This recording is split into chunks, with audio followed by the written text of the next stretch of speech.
है। गुलजार का मतलब फिल्म बनाने वाला, गुलजार का मतलब गाने लिखने वाला, ये ही एक क्लीशेड वर्जन है।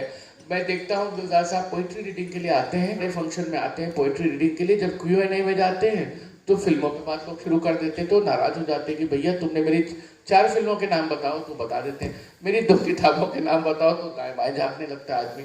तो मुझे लगा कि एक शायर के तौर पर, एक अफसाना निगार के तौर पर, एक बड़े लोगों को ट्रांसलेट करने वाले के तौर पर, पोर्ट्रेट लिखने वाले के तौर पर, इस फिल्म स्क्रिप्ट राइटर के तौर पर गुलजार क्या है, एक इंसान के बतर्ज गुलजार क्या है, पाकिस्तान से पार्टीशन के बाद आए हैं और यहाँ पे जीवन जिया है, उसके बतर्ज क्या है, बिमल रॉय, ऋषिकेश मुखर्जी से होता हुआ जो किरदार अभी तक आया, उनके असिस्टेंट रहे और अब उनके असिस्टेंट रहे सलीम साहब, विशाल भारद्वाज, तमाम लोग, उनसे रिलेशन कैसा है, राखी जी से रिलेशन कैसा है, बोस्की के साथ क्या है, उनकी फिल्मों के उन्वान क्या है, हेमा मालिनी, संजीव कुमार, जितेंद्र, 3 ऐसे लोग हैं जिनके साथ उन्होंने 3-3, 4-4 फिल्में की।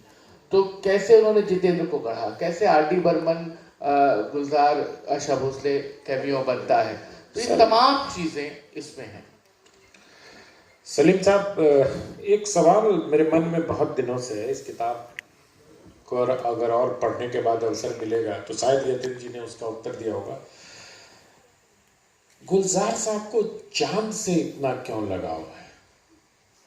मतलब उनकी बात घूम फिर के चांद पे पहुंच ही जाती है, चांद का जो बिंब उठाते हैं वो खूबसूरती और बदसूरती दोनों सेंस में। हाँ, दोनों सेंस में, बल्कि चांद को उन्होंने रोटी के तौर पे भी देखा है, थाली के तौर पे भी देखा है और चलते हुए पहिए के तौर पे भी देखा है।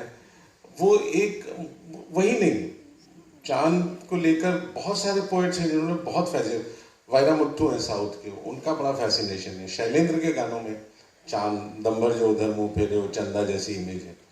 तो वो चांद आई थिंक हमारी परंपरा, शायरी की परंपरा से कहीं जाके जुड़ता है। सिर्फ हुआ ये कि गुलजार साहब ने उसको नई तरह से परिभाषित करते रहे हैं वो गानों में, यानी एक ट्रेडिशनल इमेज को लेकर उसको आप एक नया पर्सपेक्टिव दें, वो गुलजार साहब की अपनी खासियत है।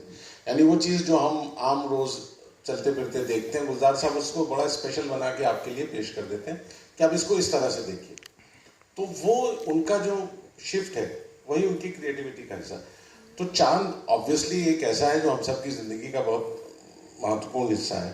उन्होंने सूरज पे भी कहा है, लेकिन होता यह है कि गानों में चांद की इमेज ज्यादा, लेकिन रोमांटिक है, रोमांस के साथ पारंपरिक रूप से जुड़ गया। जैसे उर्दू शायरी में आप देखें तो उसकी परंपरा में गुल और बुलबुल का एक इमेज जुड़ जाती है, तो वो कुछ पारंपरिक चीजें। लेकिन बड़ी बात यह है कि वो चांद को नई तरह से देखने की एबिलिटी रखते हैं और लगातार देखने की एबिलिटी रखते हैं। मुझे वो ज्यादा इंटरेस्टिंग लगता है।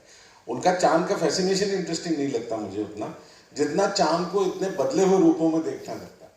आई थिंक वो गुलजार साहब को बेहतर डिफाइन करेगा।